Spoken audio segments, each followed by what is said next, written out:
Buenos días, buenas tardes y bienvenidos al podcast número 60 de Ecosistema e-commerce.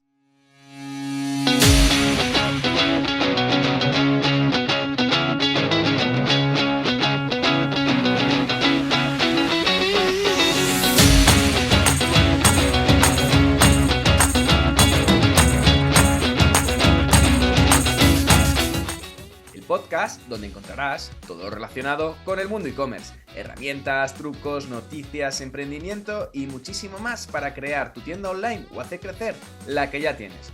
Hoy, además de poder escuchar el podcast por los canales habituales, como sabes que los viernes que hay entrevista, podrás hacerlo también a través de YouTube, en el canal de Ecosistema e-commerce.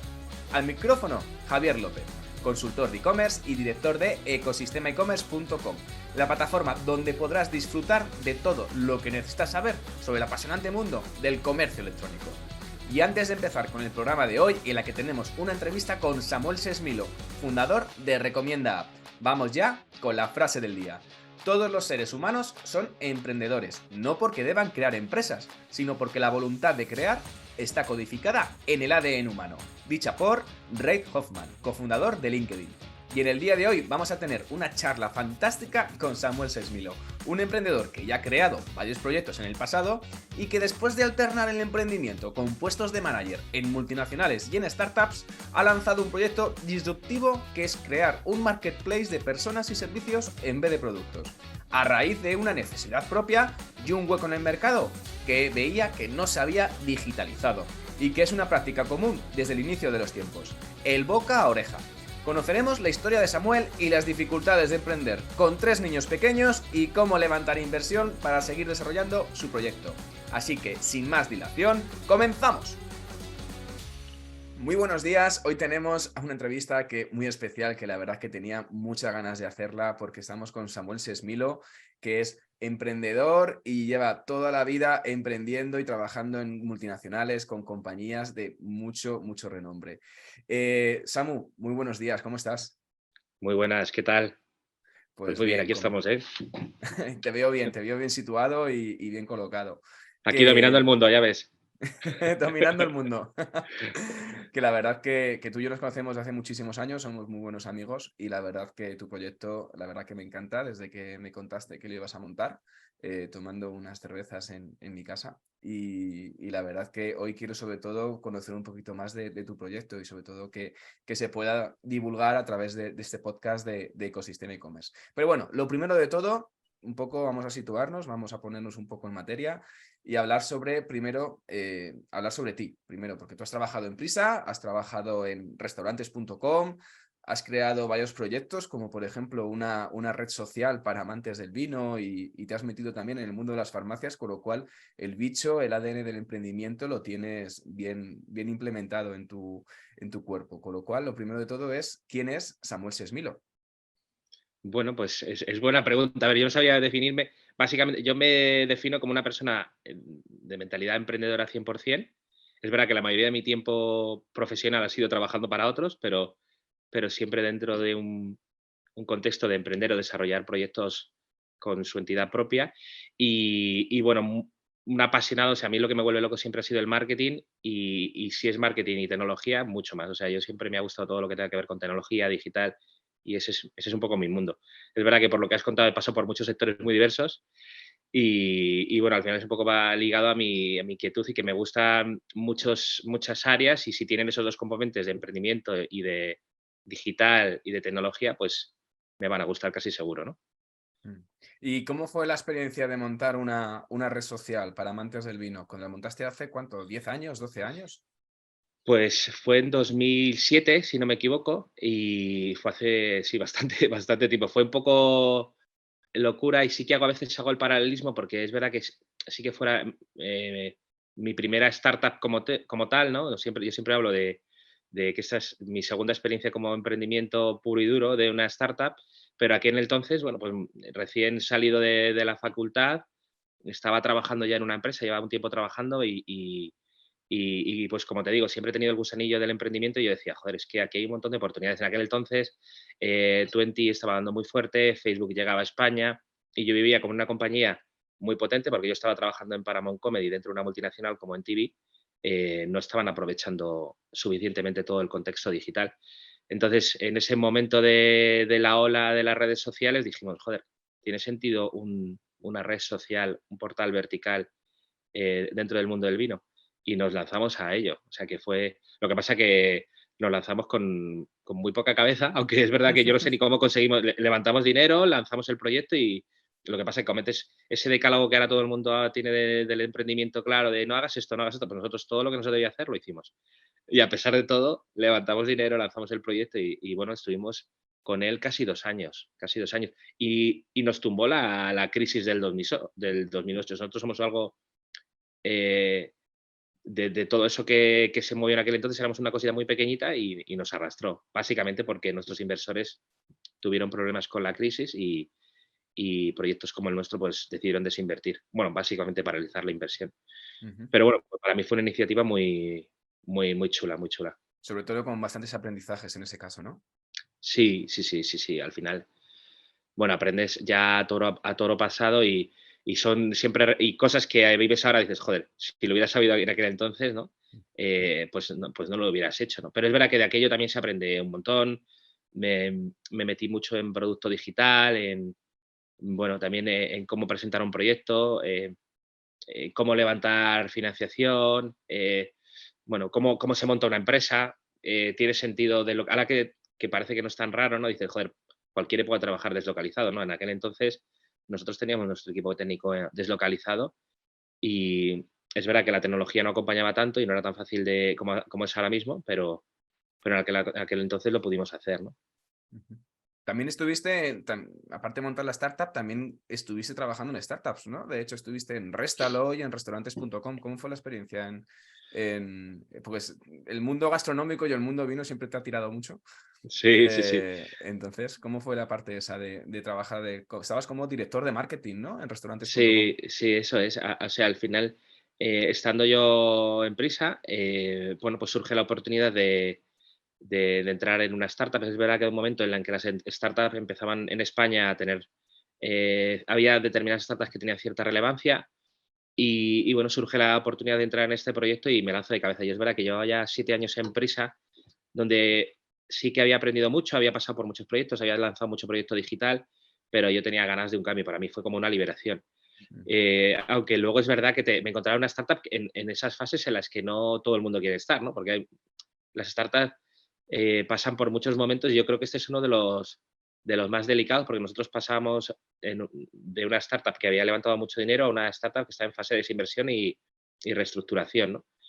Pero bueno, para mí también fue una experiencia súper guay y a pesar de todo esto me di cuenta, digo, hostia, esto del mundo de startup me mola y las oportunidades, la movilidad que tiene, la dinámica de trabajo. Al final, yo venía, como tú conoces bien, de una empresa con una estructura muy jerarquizada, con muy poca movilidad, con procesos de aprobación muy tediosos, oportunidades que se perdían porque no eras capaz de aprovecharlas, a venir a un modelo donde la tecnología era lo primero, donde el cliente era lo primero, donde las decisiones eran muy rápidas y tenías capacidad para aprender y corregir de tu día a día, ¿no? Ujú. Pero en tiempo real. Entonces, era completamente cambiar la visión y la mentalidad de trabajo, ¿no?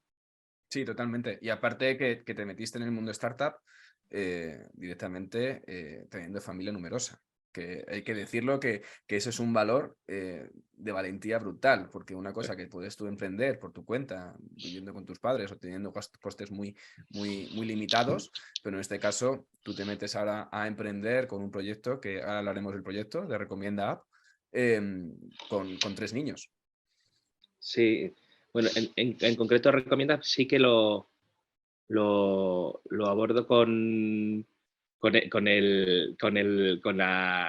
bueno, pues parte de tu situación personal. Es curioso y cuando cambié para mí marzo de 2015 es un momento como crucial en mi vida porque es, oye, cambio de 7 años en empresa, me cambio a otra empresa, nace mi primera hija y, o sea, a nivel personal, como todos muchos cambios y, pero la verdad que para mí fueron todos para bien. Luego el hecho quizá para mí uno de los motores del cambio era precisamente eso, era ver a mis hijos y decir, joder, ¿cómo quieres educar a tus hijos? ¿Qué quieres decirle? Oye, fui conformista, me quedé con lo que tenía con un buen sueldo, porque yo tenía un buen sueldo, un puesto relativamente seguro, una empresa grande, tenía visibilidad, tenía buenos contactos y precisamente quizá un poco fue eso lo que más me movió, decir, joder, es verdad que genera cierta intranquilidad, pero yo digo, oye, yo quiero decirle a mis hijos, oye, lucha por lo que crees o quiero decirles, confórmate con lo que tienes, ¿no? Entonces, yo no sería capaz de decirle a mis hijos una cosa si no la estoy llevando en práctica. Entonces, quizá precisamente por tener hijos fue uno de los factores en los que me hizo tomar más la decisión, ¿no? Sí, y arriesgarte más en ese punto, en ese momento. A ver, tampoco es verdad que muchas veces no es riesgo, porque también lo estaba valorando y tenía claro que el riesgo era alto. Y yo al final es una reflexión que tomo con mi pareja, bueno, con mi mujer, y sabemos que hay un riesgo que asumo, pero es un riesgo controlado y medido, que luego tengo que valorar si no sucede como yo que espero, si tengo otras alternativas, también es verdad, ¿no? Mm. Pero una cosa que me hizo movilizarme es decir, si quiero construir una familia con unos valores, tengo que también ser consistente con lo que estoy transmitiendo, ¿no? Entonces, Mm. si quieres en ello, ¿por qué no vas a luchar por ello? Claro. Totalmente, totalmente. Y en ese momento de tomar riesgos un poco y de confirmar tus valores, creas Recomienda App. Entonces, Ujú. Recomienda App, que ya lleva 2 años, creo, ¿no? Más o menos. Sí. Llevas 2 años ahí Bueno, confirmándola. en octubre haremos nuestro tercer año de funcionamiento. Y bueno, como te digo, al final era un riesgo medido porque yo es una idea que lleva circulando en mi cabeza desde 2013. O sea, yo tengo un email que me autoescribí con cómo debería ser Recomienda, que no ha cambiado mucho de aquello. O sea, los pilares básicos siguen siendo los mismos. Y lo que sí que me hizo cambiar el chip es decir, lo voy a hacer, me voy a lanzar a por ello. Pero no dije, venga, voy a montar la empresa, lo construyo. No. O sea, hubo un proceso de validación, me informé, contrasté la idea, hice estudios de mercado, pregunté, analicé el problema, analicé la solución y vi que podía tener sentido. Entonces, también parte de la metodología de una startup, en lo que se habla de Lean Startup, ¿no? Es cómo validas eso antes de lanzarlo al mercado. Entonces parecía que todo nos indicaba que tenía sentido. Y entonces simplemente quedaba que diéramos el paso. Entonces, Pero y ¿cómo en lo ese momento, validaste? Es decir, ¿cómo surge la idea? bueno, la idea surge de situaciones cotidianas de frustración, de decir, oye, necesito un profesional y cada vez que me encontraba en esa situación de necesito a alguien que me haga esto o que me arregle esto, pues decir, joder, ¿cómo es posible que tengan tantos problemas para encontrarlo? ¿Cómo es posible que tenga que perder tanto tiempo? ¿Cómo es posible que habiendo avanzado tanto la tecnología y las posibilidades tecnológicas que existan, la solución sea que pregunte a mi padre o que pregunte a mis colegas del curro o que tenga que preguntar a los padres del colegio? Es que, ¿cómo es posible que eso sea así? Entonces, estaba claro que había algo que no estaba funcionando bien y Entonces, había que has buscar una creado, solución. y sale entonces la idea de crear un marketplace de servicios Ujú. de todo tipo de oficios y profesiones. O sea, al final lo que permite Recomienda App es encontrar a ese profesional, a ese fisio, a ese fontanero, a ese pintor, a ese electricista, a ese consultor, a ese nutricionista dentro de una plataforma recomendada por los usuarios, ¿no? Es así como funciona. Eso es. Eso es. Nosotros al final el concepto es muy sencillo. En el fondo recomienda no deja de ser como un directorio. Trasladamos el concepto del directorio páginas amarillas que existía toda la vida, que era en papel, y dices, "Joder, pues vamos a hacerlo en digital". Pero la filosofía es completamente diferente. Nosotros lo que decimos es que digitalizamos el boca a boca porque lo que buscamos es a que tú encuentres esos profesionales que tu entorno más cercano está recomendando. Lo interesante es que si es alguien que conoces te va a gustar más. Si alguien que tú conoces y es de tu entorno te recomienda a un profesional, vas a querer hablar con él. Y si no lo conoces, pues que por lo menos sea alguien que tenga muy buena nota, que sea alguien que esté cerca de ti. Bueno, otras variables que te puedan ser para ti de valor y que puedas contactarle con cierto grado de confianza. Nosotros ya nos encargamos de filtrar y depurar los profesionales que entran, de filtrar y depurar que los usuarios que entran no sean unos cafres ni estén manipulando el sistema. Entonces, bueno, ponemos una serie de filtros para darle calidad a eso y que de cara al usuario sea algo muy friendly, de decir, entro, busco y contacto, y de cara al profesional también estamos generando una solución que al principio no veíamos, porque nosotros nos fijábamos mucho en la parte del particular, pero es que el profesional tiene, si cabe, más problemas, porque el profesional, que es muy bueno en cualquiera de estas áreas que me estás diciendo, puede ser un fisioterapeuta maravilloso, pero el mundo digital se te escapa, o puedes ser un fontanero maravilloso y el mundo digital se te escapa. Entonces, hay un problema en cuanto a ese gran profesional o esa persona que desarrolla un oficio, cómo se hace accesible para el resto, ¿no? Ujú, ujú. Y a la hora de validar ese proyecto, ¿lo validaste tú solo o ya tenías socios para trabajar conjuntamente en tu startup? Pues el proyecto lo inicio yo solo y yo tenía claro que tenía que era un proyecto que quería desarrollar en equipo, ¿no? Y partiendo de socios, de un equipo consolidado, ¿no? Y bueno, pues tratas de buscar un poco el equilibrio, ¿no? Sí que en este tiempo, pues dices, oye, ¿cómo deberían ser los socios y demás? Porque uno de los errores que cometimos en Gurú del Vino fue básicamente eso, que los tres socios fundadores, o sea, nos juntamos tres socios fundadores y tres socios capitalistas, que los fundadores éramos los tres del mismo perfil. Entonces eso también generó, es uno de los grandes errores que se suele cometer, aunque se han dado casos de éxito, ¿no? Pero siempre se recomienda, oye, trata de que los socios sean complementarios y que no se pisen en la manguera, ¿no? Por decirlo de alguna manera. Entonces, bueno, yo no iba con una búsqueda específica de socios, pero sí estaba un poco abierto a ver si alguien se involucraba en el proyecto y quisiera ser complementario, o sea, quisiera complementarse conmigo para desarrollarlo y llevarlo a cabo. Y en esas, pues precisamente en ese modelo, en ese proceso de validación, le cuento el proyecto a un conocido mío que no es realmente un amigo mío, pero sí tiene cierta proximidad conmigo, le mola mucho el proyecto, se siente muy identificado con esta situación, me dice, oye, yo quiero entrar. Y entonces ahí en ese momento entra Marcos, empezamos a desarrollar el proyecto y ya unos meses después entra Fran, ¿vale? Ahí sí que teníamos claro que el complemento que nos faltaba era alguien técnico, no tenía sentido que no hubiera un director técnico liderando una plataforma como la nuestra y aunque entró un par de meses después, pero también fue relativamente rápido, o sea, entendía muy bien el problema, él venía también del mundo, él curiosamente es desarrollador, pero también tiene una propiedad en Madrid que alquilaba y dice, joder, es que me pierdo un mogollón de tiempo buscando profesionales para acondicionar esa vivienda, ¿no? Entonces, entendía muy bien el problema y también rápidamente se vinculó con nosotros. Ese Ujú. fue un poco el proceso, un poco, o sea, buscado en cierta manera, pero la primera parte con Marco fue como muy casual, era no, oye, yo quiero participar y es como, a ver, vamos a hablarlo, ¿tiene sentido que entre? ¿No tiene sentido? ¿Qué puedo aportar? Porque Es como, el perfil de Marcos, ¿cuál es? bueno, Marcos aunque viene del mundo, aparentemente puede ser parecido al nuestro, porque es de una persona pero más viene de la parte publicitaria. Marcos es una persona creativa, es copy, entonces a la hora de desarrollar contenidos y desarrollar una cultura dentro del proyecto, pues tenía un perfil bastante interesante, ¿no? Ujú. Además, también manejaba mucho el mundo del freelance porque las agencias se mueven mucho por freelance. Él es freelance y ha sido mucho tiempo freelance, entonces, bueno, pues veía también la parte del freelance y la parte del particular. Bueno, Sí, ese es curioso. ecosistema, ¿no? Un poco, Mm, esa unión, ese matching entre los dos mundos, por así Eso es, decirlo. Vale, eso es. vale. Y te pusiste ya manos a la obra y ya dedicado a 100% con el proyecto justo cuando empieza la pandemia, ¿no? Sí. ¿Cómo fue ese momento? Justo de decir, venga, me pongo ya todo, imagino que ya tendrías un montón de cosas en la cabeza, trabajándolas, desarrollándolas, y te pones a lanzarla y justo nos cierran a todos. Sí, bueno, en cierta manera fue casi al revés, fue un poco un catalizador, es como, oye, tienes esa idea y no has tenido un tiempo para pararte y pensarla y desarrollarla y dices, ostras, pues puede ser ahora un buen momento.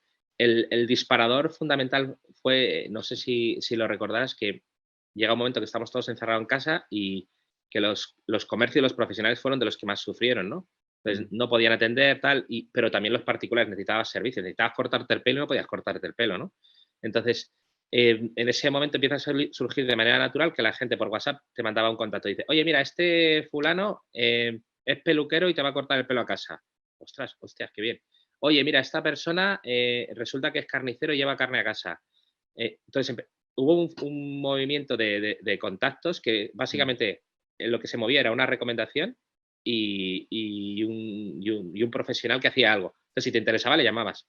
Yo recuerdo, desde aquel entonces empecé a comprar huevos camperos porque había un tipo que como los restaurantes estaban cerrados, empezó a servir a domicilio y te traía huevos camperos, le hacías un bizum y se te presentaba en casa con 2 docenas de huevos camperos, que decías, hostia, qué buenos, ¿no? Y bueno, pues dices, joder, es que en el fondo para que se produzca una transacción económica en un servicio, en este caso, so- simplemente has necesitado una recomendación y el contacto de esta persona, no hace falta más. Y, y el hecho de que haya una recomendación le aporta mucho valor a esa transacción, ¿no? Y es lo que nosotros, en lo que se basa todo nuestro sistema, ¿no? Ujú. En la Entiendo. recomendación.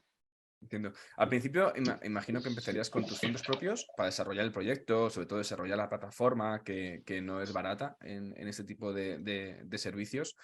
Y luego consigues financiación, ¿no? Para poder seguir desarrollando el proyecto y seguir mejorando la aplicación y sobre todo el tema de visibilidad, alcance. ¿Cómo es el proceso de conseguir financiación en una startup? ¿Cómo es ese proceso? ¿Cómo se empieza? Pues ahí es, bueno, un poco por circunstancias, yo tuve la opción hubo una opción de continuar en mi empresa o de liquidarlo. Mi empresa estaba viviendo una situación de crisis porque dependía mucho de la hostelería.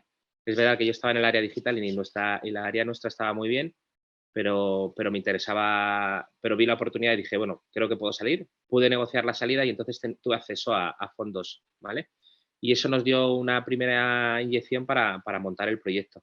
Entonces, iniciamos lo que es la validación y el desarrollo del primer MVP con fondos propios y eso nos dio cierto tiempo para desarrollar y evolucionar y lanzar un producto al mercado que pudiéramos testar.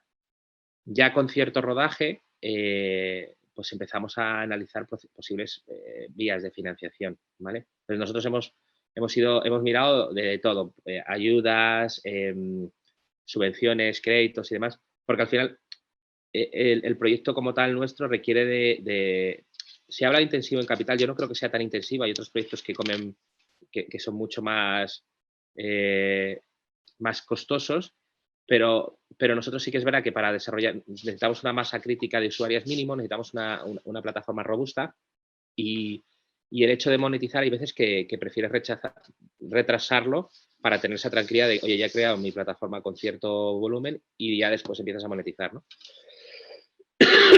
Es más, Crear, crecer, monetizar. Un poco es ese eso es, concepto, ¿no? Ujú. eso es.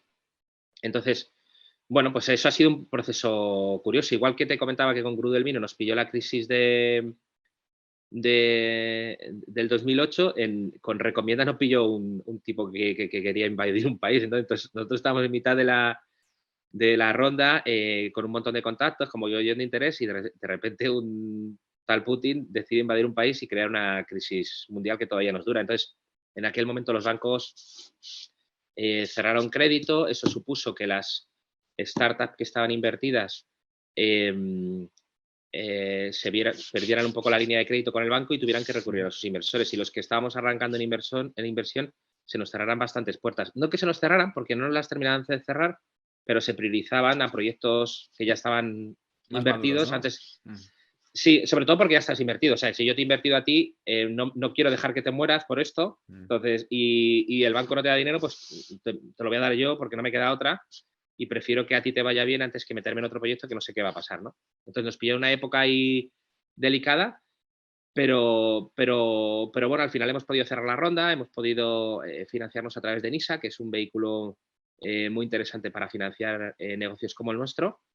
¿Qué es Y NISA? ¿Qué es esa plataforma o ese organismo? ENISA es un organismo que ya lleva bastante tiempo estatal, que depende del Ministerio de Industria, creo que es, y básicamente es un organismo que facilita créditos blandos para startups, ¿vale?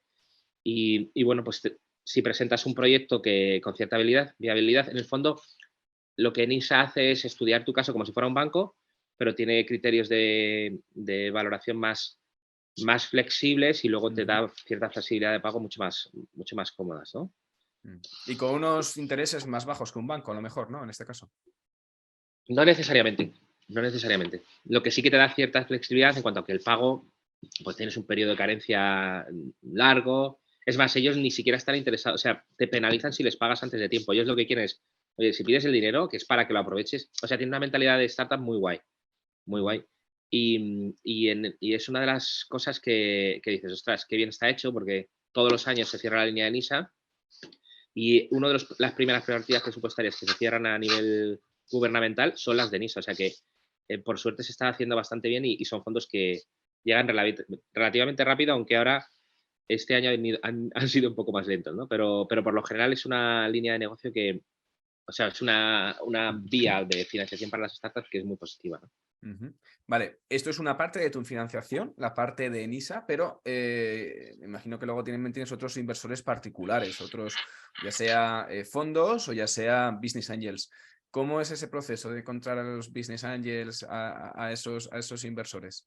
Bueno, yo no sé si soy el más experto, pero por lo menos lo conseguí. Entonces, bueno, yo te digo mi visión. A ver, al final lo interesante es que hay un montón de, bueno, circulan en la red, bueno, en la red, es fácil que accedas a listados de inversores, entonces lo fundamental es conocer, tener acceso a esos listados, filtrar un poco por intereses, porque normalmente todos los inversores tienen una tesis de inversión, los fondos entran en diferentes etapas de la startup y demás. Entonces, bueno, al final es tener un pitch bien trabajado y hablar con mucha gente, conectarte con mucha gente hasta que al final pues llegas a lo que estás buscando, ¿no? Imagino que habrá eventos, ¿no? De ese tipo de inversores Sí, que sí, has también hay asistido a eventos, esos. sí, hay eventos de inmerso, hay de todo, o sea, al final hay muchos inversores, y yo recuerdo una persona que me dijo, uy, esta startup no la hemos visto en este evento, eso ya no, o sea, parece que también hay como que están esperando que estés en todas las ferias para verte y para que ve. A ver, también entiendo que la gente quiere ver que te estás moviendo. Es verdad que muchas veces el emprendedor dice, joder, es que yo tengo que estar desarrollando mi proyecto, pero Tienes yo que que vengo moverte de... también, tienes que darte visibilidad en este caso, es complicado. Claro, claro. Entonces dices, oye, joder, es que el producto requiere mucho tiempo. Y dices, ya, pero es que también tienes que salir, tienes que contarlo, tienes que validar el proyecto, conoces al ecosistema, ver diferentes emprendedores, cómo han salido, cómo han solucionado sus problemas. Entonces, bueno, es importante que al final nos vayamos moviendo para que la gente nos conozca, para que no piense que somos un chiringuito que hemos cogido el dinero, nos escondemos y nos vamos. Mm. Que, Que tienes un que, domicilio fiscal importante. Sí, Sí. sí, sí, sí. Pero parece que la gente quiere verte para que no parezca, para saber que estás ahí, que no estás escondido o que te has ido a una isla a vivir, que todo lo contrario. Yo sé de emprendedores que están a full en la oficina y no paran de currar y es que no les da la vida para ir a un evento y prefieren priorizar su energía en sacar adelante su producto, porque al final eso va a redundar en sus inversores, ¿no? Y bueno, pues es complicado mantener ese equilibrio entre las dos cosas, entre, oye, voy a ir con mi carromato de feria en feria, ¿no? O voy a dedicarme a trabajar, que es lo que realmente me favorece mi negocio, ¿no? Ujú. A la hora de empezar para buscar esa financiación, en función de tu experiencia y lo aprendido, tanto en Gurú del Vino como en Recomienda App, ¿cuál crees que son un poco los pasos que tienes que seguir para poder conseguir esa financiación? Uf, Es decir, ¿cómo es el bueno, principio? Pues te llegas ahí, tienes tu producto, tienes ya tu plataforma montada, tienes tu abres MVP tu escaparate. y Bueno, ya a ver, empiezas. por un lado, evidentemente tienes que tener preparado tu pitch. Preparado quiere decir no que tengas una presentación bonita, sino que tienes que testarla. Entonces, el hecho también de presentarlo mucho te hace que lo puedas ir mejorando. Entonces, bueno, que lo vayas presentando mucho porque con cada feedback que recibes vas mejorando ese pitch. Entonces, yo por ejemplo, el pitch, una de las cosas que sí que hacía era hablar con muchos emprendedores. O sea, a mí uno de los mejores feedbacks que he tenido es hablar con emprendedores que han llegado donde tú quieres estar y que te digan qué les parece. Y para mí son las voces más cualificadas. Primero Más porque ya han pasado por lo autorizadas, que es. sí. Sí, sí, sí, sí. Es verdad que al final tú vas a hablar con inversores, pero el emprendedor ya pasa por donde tú has pasado, sabe qué es lo que quieren oír los otros, y bueno, te va a entender mucho mejor.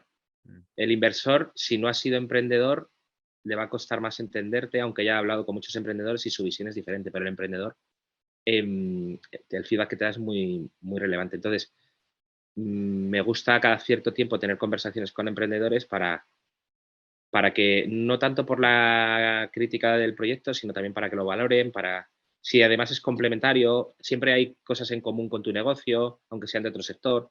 Bueno, es donde yo más he aprendido y he podido validar eso, ¿no? Y al final, cuanto más haces, más perfeccionas el pitch y lo depuras mucho más. ¿no? Entonces, bueno, por un lado es eso, por otro lado es investigar mucho, documentarte mucho en cuanto a los inversores, conocerlos bien, ¿no? Entender cuál es, pues cuando te digo su tesis de inversión, qué tipo de startup les suelen gustar, conocer a los emprendedores que les han invertido.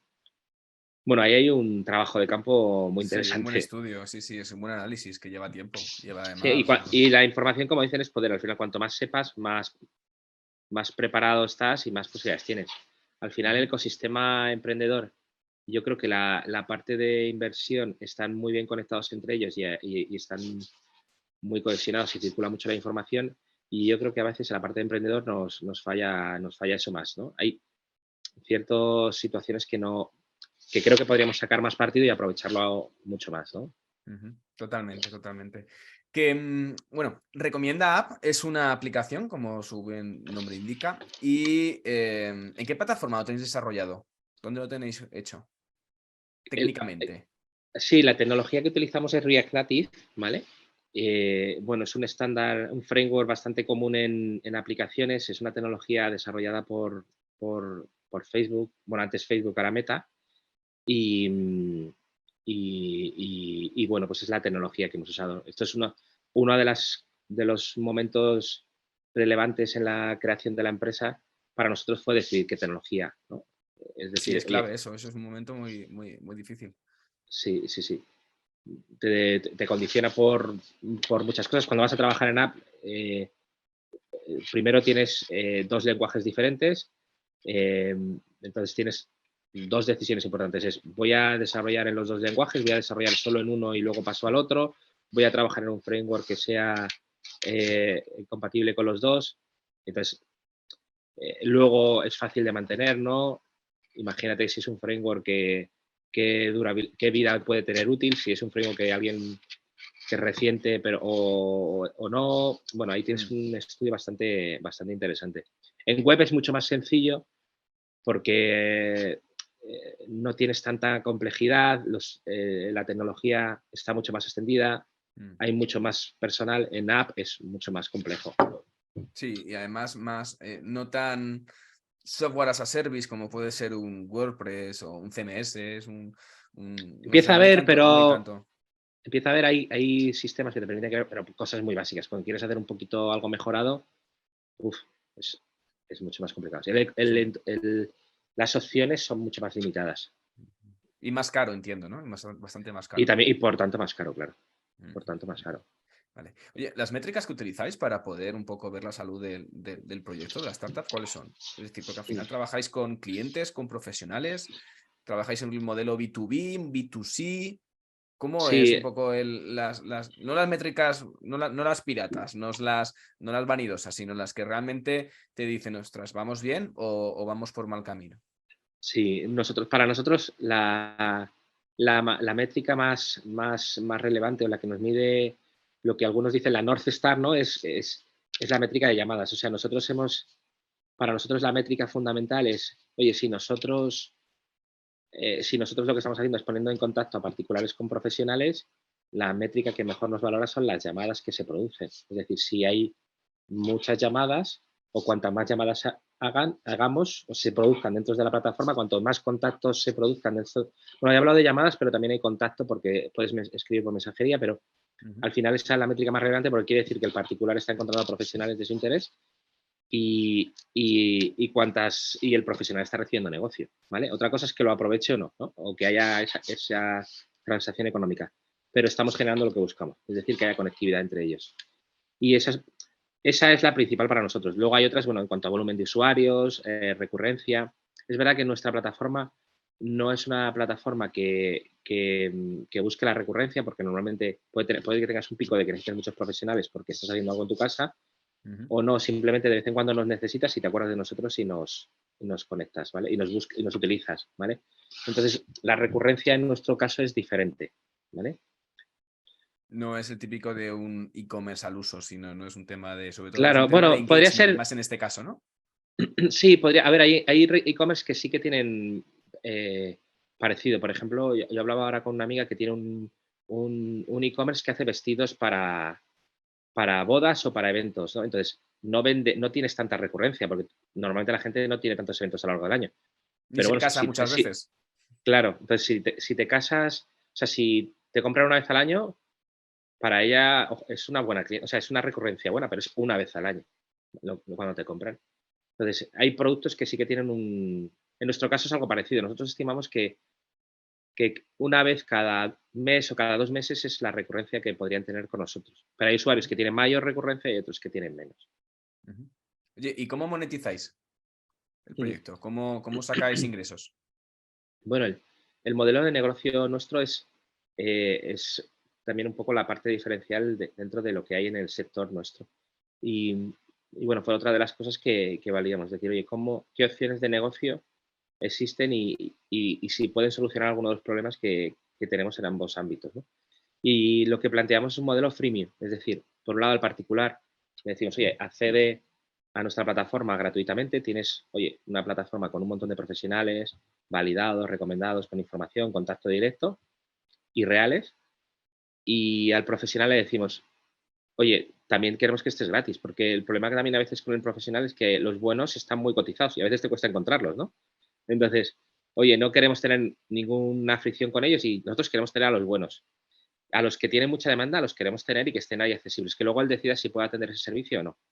Pero hay algunos que a lo mejor o porque están empezando o porque se han cambiado de ciudad o porque tenían un trabajo muy continuo y de repente necesitan un poco más de trabajo, pues a esos que necesitan un poco más de ayuda les ofrecemos servicio premium, que tiene 2 modalidades y por la que pagan en función de lo que necesiten. Es un servicio por suscripción que pagan mensualmente y lo pueden tener activo 1, 2, 3, el tiempo que quieran necesario, que consideren necesario, y activar y desactivar según les convenga. Ujú. O También sea, un que poco más... pensando en la mentalidad del profesional que vive una montaña rusa en la que, pues lo que te digo, puede tener mucho curro de repente y de repente y se le va a un cliente y dices, ostras, ¿y ahora qué hago? Mm, Pues bueno, actívalo. Que ya estás bien, lo desactivas. mm. Sí, oye, en este caso, realmente vuestro cliente, cuando al final montas una startup y trabajas un poco en Canvas, la cadena de valor, la propuesta de valor, eh, sobre todo empiezas a trabajar diciendo la parte de cliente, cliente, cliente, para definir bien cuál es tu cliente. Entonces, tu cliente al final son los profesionales, no son los usuarios, ¿no? En este caso. Eso es. Sí, eso es. Eso es. Ujú. Muy Nuestro bien, cliente muy es el bien. profesional. Y estáis, o sea, que estáis más enfocados en un B2B más que en un B2C, en este caso. Sí, es peculiar porque a veces nos dicen, sois un B2B, sois un B2C. En el fondo, el autónomo es yo diría un B2A, porque es verdad que se comporta muchas veces como un particular más que como una empresa. Entonces, es verdad que sí que son un negocio, son una corporación, pero es unipersonal la mayoría de las veces y su forma de desenvolverse muchas veces es más parecida a la de un particular que la de una empresa. Ujú. Tienen cosas de los dos, pero a mí particularmente me parece más que se parecen a un particular. Totalmente. Sí, sí, sobre todo eso al final es un poco ese día a día, ¿no? El autónomo al final, que es la unidad celular más pequeña empresarial, al final lo que busca sobre todo es eso, la parte sobre todo me ha gustado mucho lo que tú has dicho de montaña rusa, porque hay mucha montaña rusa, tanto los profesionales como en el mundo startupero. Es decir, hay momentos en los Sí, que te crees el rey del mundo, eres Leonardo DiCaprio encima de un barco y de repente estás ahí encima de una tabla y asomando la cabeza para poder un poco aguantar y coger aire.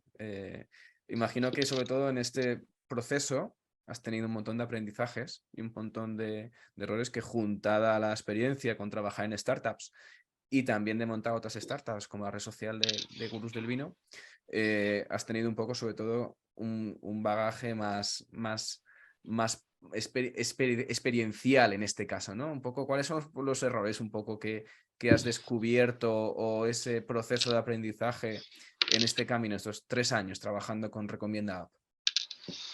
uf, pues no te sabría decir. A nivel emprendedor, dices. Sí, a nivel emprendedor, sobre todo a nivel de encontrar equipo, desarrollar equipo, o buscar a los socios correctos, o un poco esos gaps, un poco diciendo, joder, si tuviera que montar otra vez Recomienda App, imagínate que empiezo otra vez de cero, no haría, digamos, no haría publicidad en, yo qué sé, me lo invento, en redes sociales, porque no me interesa. Bueno, fíjate que a veces cuando te preguntan qué es esto de los errores, digo, es que yo los cometería. O sea, es que Hay que A ver, cometerlos, porque al final si no, no aprendes, eso por supuesto. eso es. Entonces, al final, yo creo que si hemos llegado a donde hemos llegado es porque hemos cometido errores. Al final, nosotros trabajamos mucho con eso con ese mantra de decir, oye, vamos a equivocarnos, porque otra cosa es que sepas que lo estás haciendo mal y sigas ahí haciéndolo mal, ¿no? Sí. Pero a nosotros los errores nos gustan, es como, joder, hemos hecho esto y no ha funcionado, venga, vamos a buscar otra cosa. La ventaja de una startup como la nuestra, como muchas otras, es que tengas capacidad para bascular y cambiar, ¿no? Y que digas, bueno, esto lo estamos haciendo mal, ¿vale? Lo hemos identificado, vamos a hacerlo de otra manera. O vamos a probar. Y muchas cosas están por hacer. Cuando estás tratando de cambiar cómo funciona un sector, tienes que probar cosas para ver si alguna de ellas estás con la tecla. Entonces, para nosotros, yo si volviera a montar ahora Recomienda, es que quiero pasar por ellos. Es que quiero pasar por esos errores porque Vale, ¿y cada uno de ellos. qué aprendizajes has obtenido? Un poco el Bueno, aprendizaje más valioso. uno de los más relevantes que una de las sorpresas y más interesantes es el tema de los autónomos, porque al final, pues todo esto que te decía, ¿no? Que al principio nosotros pensamos que el mayor problema estaba en el particular y realmente el mayor problema lo tenemos en el profesional, ¿vale? El profesional de toda la vida, el autónomo, pues que las dificultades que tiene para enfrentarse a la tecnología. Nosotros sabíamos que el gran reto que existía era que utilizaran una app, la usan porque al final todos los autónomos tienen un smartphone, pero una de las cosas que hemos tenido y que estamos tratando de paliar es, oye, ¿cómo de problemático es para un autónomo hacerse una foto que sea como su bienvenida? Cualquiera que ha Sí, trabajado en una empresa tiene su currículum, su LinkedIn, su foto, y saber cómo lo hago para que salga. Y esto para autónomos es muy complejo. Esto ellos no lo han entendido o no le ven la importancia a que puedas tener una foto tuya de perfil representativa o que puedas tener una mínima imagen corporativa y para ellos eso les cuesta mucho. Entonces, nosotros estamos dándoles herramientas para que puedan tener esa presencia digital con una mínima imagen que sea ujú, representativa, ¿no? O te encuentras que de repente todos utilizan el mismo icono que han encontrado por internet. Dices, ¿no? Oye, tú tienes que tener, o usas una foto personal, vamos a ver si tienes que tener un pequeño logo, mínima identidad de marca que no construyen. Entonces, sí que tenemos muchos aprendizajes en el mundo de lo que es en el ecosistema de los autónomos, ¿no? Que en el fondo son, son los grandes olvidados, ¿no? Son gente que trabaja mucho, que genera mucho negocio para el país, pero también para mí son los grandes olvidados, ¿no? sí, totalmente. Falta un poco en eso. Que al final te englobas en el trabajo del día a día y al final los detalles, un poco de imagen, de visibilidad, de cómo te ve el Eso es, resto, no lo cuidas. Que es muy de eso es. marketing al final, que al final un logo lo puedes directamente contratar por Fiverr por cualquier un montón de opciones o una foto que te puedes directamente ir a cualquier tienda de fotografía y te hacen un par de fotos así un poco más profesionales, un poco mejor, con mejor calidad, más que la foto Claro, y no cuidan eso y al final es un poco que la gente se siente sobre todo más segura en este caso, ¿no? A la hora de contratar un profesional u otro diciendo por la imagen que desprende, no solamente por el rating de estrellas. eso es. Es tener una mínima imagen visual. Que todos hemos visto a un carpintero en TikTok o en Instagram y dices, joder, qué vídeo más chulo está. Ya, pero el 99% no sabe hacer eso. No, Ya no. no te digo, no sabe hacer ni eso, ni un vídeo, ni tener una imagen mínimamente presentable. Entonces, bueno, pues ahí vamos a ver si les podemos ayudar. Muy bien, pues mira, una nueva vía de negocio, la parte de visibilidad y de marketing para profesionales puede ser una alternativa. Ujú. Sí, sí. Genial, genial. Bueno, Samu, pues muchísimas gracias por tu tiempo y por la charla y por contar el proyecto de Recomienda App.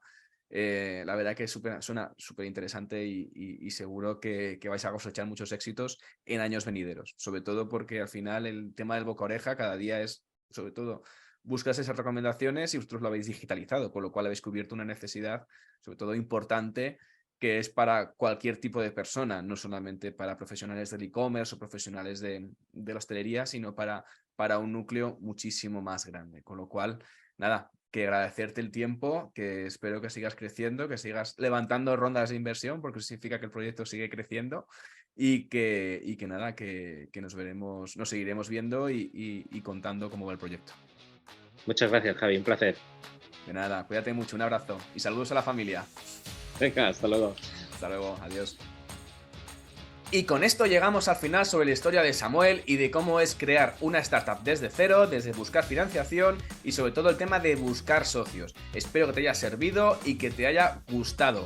Por cierto, ya sabes que si te has quedado con ganas de más y estás pensando en crear una tienda online o quieres hacer crecer la que ya tienes, echa un vistazo a ecosistemaecommerce.com y allí podrás contactar conmigo.